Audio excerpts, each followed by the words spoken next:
New York City officials say an explosive device attack at a protest near the mayor's residence is now being investigated as an act of ISIS-inspired terrorism. Speaking at a press conference on Monday, New York City Mayor Zohran Mamdani condemned the incident while also defending the right to peaceful protest. The demonstration took place Saturday outside Gracie Mansion, the official residence of the mayor, where supporters of a far-right activist had gathered for an anti-Islam protest.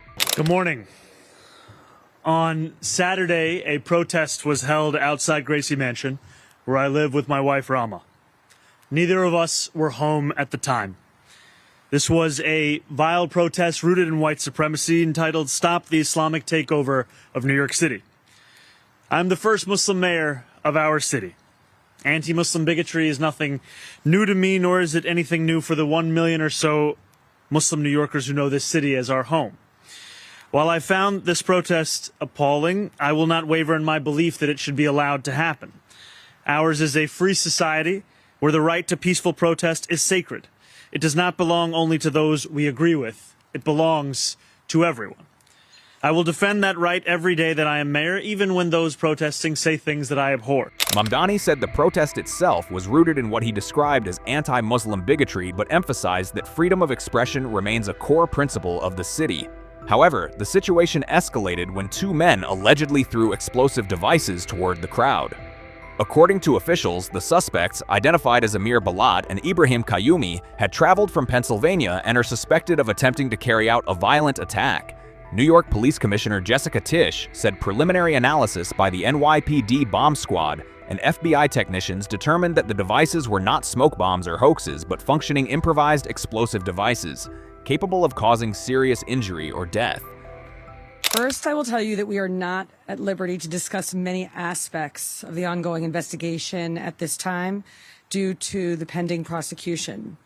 The suspects here, Emir Balat and Ibrahim Kayumi, are going to be prosecuted in federal court here in Manhattan, and a complaint will set forth criminal charges and the factual allegations supporting those charges. After that complaint is made public, which I expect to occur later today, I will be able to say much more about the investigation and what we have learned in this case. I can confirm this morning that this is being investigated as an act of ISIS-inspired terrorism. I can also provide some additional information building on my remarks from Saturday evening. At that time, we were beginning to conduct preliminary analysis of two devices that were ignited and deployed earlier that day, one in a crosswalk on East End Avenue and East 87th Street, and the other on the west side of East End Avenue between East 86th and East 87th Streets. That testing was performed by the NYPD's bomb squad and FBI special agent bomb technicians in consultation with an FBI chemist. Preliminary test results determined that these were not hoax devices nor smoke bombs. They were improvised explosive devices that could have caused serious injury or death. Part of our initial investigation was to determine what energetic substance, if any, was used in the two devices, and our analysis showed that one of the devices deployed by the subjects contained the substance triacetone triperoxide, known as TATP. Now, TATP is a dangerous and highly volatile homemade explosive that has been used in IED attacks around the world. Our bomb squad then rendered safe both devices. And as of now, explosive evidence samples are being sent to an FBI lab for further testing.